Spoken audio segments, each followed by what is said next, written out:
What's going on, everybody? It's your boy Dax. Happy Valentine's Day out there to all our lovers. All right, we're going to jump on just real quick. I'm not even going to take that much of your time, right? So I just wanted to jump on because I got a rant. I got to get something off my chest. And I'm going to talk about why are we mad at Russell Wilson for feeling the way that he does. Let's just go ahead and throw that out there. Now, granted, I know that Seattle is one of the premier organizations in this league. All right, I know that a lot of people would love to play for the Seattle Seahawks. A lot of quarterbacks that are going through some tough times would love to play for the Seattle Seahawks. But if the Seattle Seahawks cannot get an offensive line that's going to protect me and my asset, why in the world would I want to continue to get beat up by these guys? So I'm sitting here and I'm thinking to myself, I'm like, okay, what are some possible scenarios for Russell Wilson? A lot of people are saying that, he's still going to play for the Seahawks this year, but then next year they're going to try to trade him. This is all his fault. He woke up the Legion of Doom and, I'm like, whoa, stop right there. Pause. The Legion of Boom got old. All right, they got old.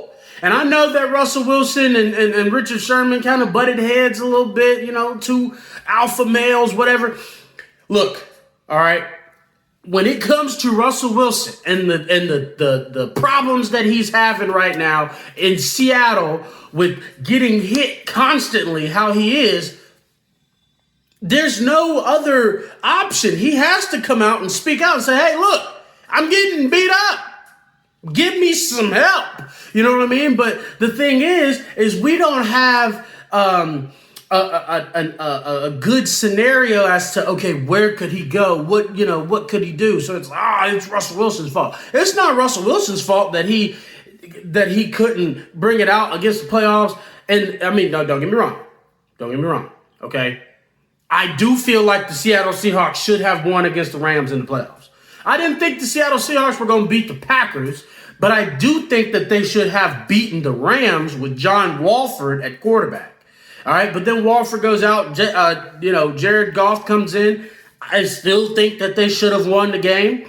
And there are times where Russell Wilson does kind of run around a little bit too much, and maybe he might hold on to the ball a little bit too long. But he wants to be involved in the decisions. He wants to, he wants it to be a cohesive unit, a team. When you have a franchise quarterback or a quarterback like Russell Wilson, what you do is you let him be the leader.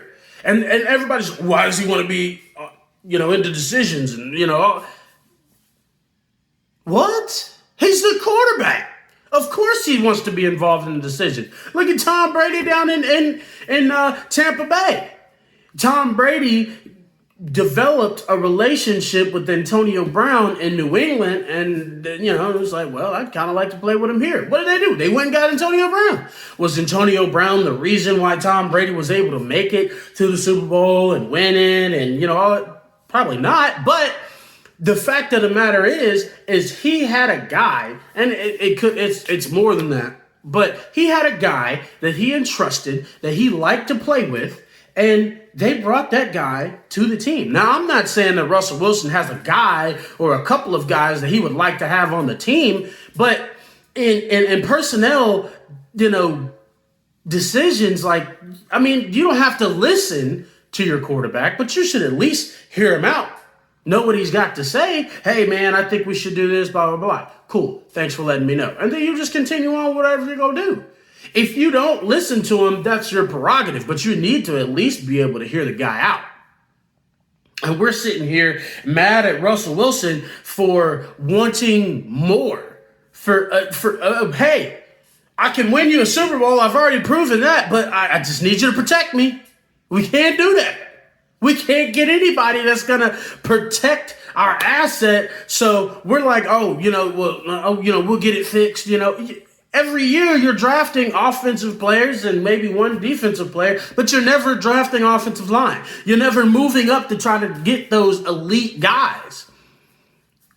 What's the difference? You've had guys like Solomon Kinley from Georgia and Matt Hennessy from Temple and all these guys that have sat there and you've picked over and over and over, and you haven't picked any of these offensive linemen. Now, I get it, okay? You've had some fairly successful seasons. You've kind of been to the playoffs, so you don't get those top echelon guys like Andrew Thomas and, Quentin Nelson and those guys. But let's be real.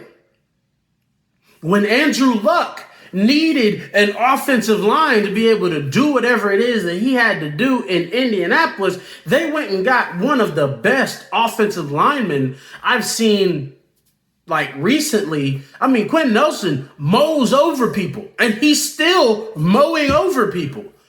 What makes that Indianapolis job such a great job is they have a lot of pieces around that they just need to plug a quarterback into. In Seattle, you got to get an offensive line. You have the weapons. Yes, you got DK Metcalf, and you've got Chris Carson. You've got an offense. You do. But you got to be able to give Russell Wilson time to be able to operate. You got an okay defense. Sure it up a little bit. Your defense already took you to the playoffs. Now, your defense couldn't win you in the playoffs with, against Walford, but your defense took you to the playoffs. Make a couple adjustments. Maybe you'll go deeper. Why are we mad at Russell Wilson? Somebody let me know. All right? I had to get that off my chest. It's your boy Dax. You already know what it is. Dax Sports Talk, this trash talk right here. And I'm going to put all the socials below the video. Hit the comments. Let me know what's going on, man. Why y'all mad at Russell Wilson? Russell Wilson ain't did none of y'all. He just trying to get himself protected. Ha ha! Peace.